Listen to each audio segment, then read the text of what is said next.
Hormuz के बाद जो सबसे महत्वपूर्ण प्रमुख मुद्दा है वो है यूरेनियम, जिस पर ईरान अड़ा हुआ है। देखिए प्रणय, यहाँ पर परमाणु प्रोग्राम बंद करने की बात कर रहे हैं ट्रंप, और अभी हमने सुनवाया भी, उन्होंने कहा कि ईरान ने हमारी बात मान ली है, परमाणु बम नहीं बनाएगा। लेकिन परमाणु प्रोग्राम नहीं छोड़ने की बात साफ तौर पर ईरान लगातार कर रहा है। 440 किलो यूरेनियम हमें सौंप दे, और वो सौंप देगा, ये भी ट्रंप को कहते हुए अभी आपने आज तक पर ही सुना कुछ सेकंड्स पहले।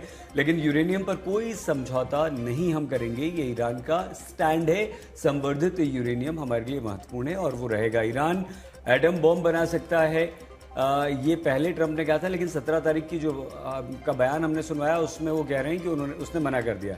शांतिपूर्ण उद्देश्यों के लिए ही हम एटम बॉम्ब बनाना चाहते थे। ये मुद्दा बातचीत में और युद्ध में कितना बड़ा रोड़ा है प्रणय? देखिए, शांतिपूर्ण इस्तेमाल के लिए तो एटम बम नहीं बनाया जा सकता सईद। एटम बम बनाने से ईरान इनकार करता रहा है, ये कहते हुए इनकार करता रहा है कि ये उसकी नीति में नहीं है, और इसलिए अमेरिका दबाव बना रहा है क्योंकि ईरान ने एनपीटी पर दस्तखत किए थे, यानी न्यूक्लियर नॉन प्रोलिफरेशन ट्रीटी का हस्ताक्षर करता मुल्क है, और इसीलिए अंतर्राष्ट्रीय अपेक्षाएं भी यही है।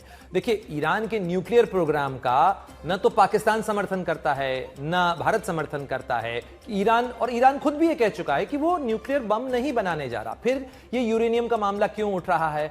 क्योंकि ईरान के पास में 60% जो है, करीब 450 किलो, 60% और उससे ज्यादा संवर्धित यूरेनियम है, और 60% से ज्यादा के बाद में 90% जो कि न्यूक्लियर बम बनाने के लिए जरूरी होता है, उतने का संवर्धन बहुत जल्दी किया जा सकता है। इसलिए ये सारी शंकाएं, आशंकाएं, ये सारे सवाल उठ रहे हैं। अमेरिका चाहता है वो यूरेनियम अपने नियंत्रण में लेने के लिए। इसके दो फायदे हैं। पहला ये, ताकि डोनाल्ड ट्रंप ये दिखा सकें कि देखो, उन्होंने वो कर दिखाया जो अमेरिका का कोई राष्ट्रपति नहीं कर पाया।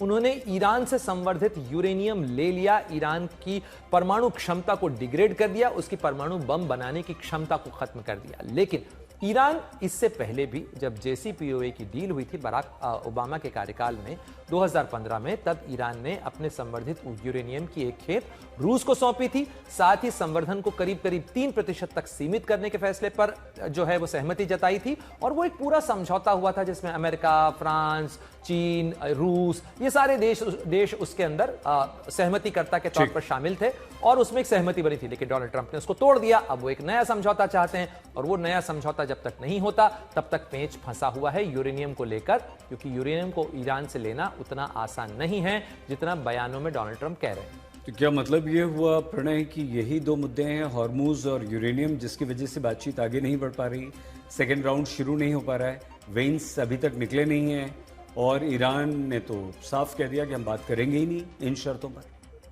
देखिए, स्वाभाविक रूप से इस बातचीत के अंदर दोनों की कोशिश होगी कि अपनी ताकत और अपने तेवर के दम पर दिखाते हुए ये कोशिश करें कि डील की टेबल पर तो वो आ रहे हैं, लेकिन अपनी शर्तें मनवा रहे हैं। क्योंकि आपको किसी भी समझौते को, सबसे पहले किसी भी सरकार के लिए, किसी भी देश के लिए होता है कि डोमेस्टिकली अपने मुल्क के लोगों को भी तो बताना है कि वो क्या करके आए हैं और वो जस्टिफाइड है या नहीं है। क्योंकि दोनों के ही सामने, ट्रंप के सामने मिड टर्म इलेक्शन की परीक्षा है, वहीं ईरान की सत्ता के लिए चुनौती है कि वहां अभी कुछ महीने पहले ही लोगों का विरोध प्रदर्शन हो रहा था। वो इस समय एक बहुत नाजुक दौर के अंदर हैं, वो अपनी ताकत का नियंत्रण खोते हुए दिखना नहीं चाहते हैं, इसलिए उनके लिए भी ये नाक का सवाल है। बहुत धन्यवाद प्रणय आपका। प्रणय उपाध्याय हमारे संवाददाता जानकारी दे रहे थे।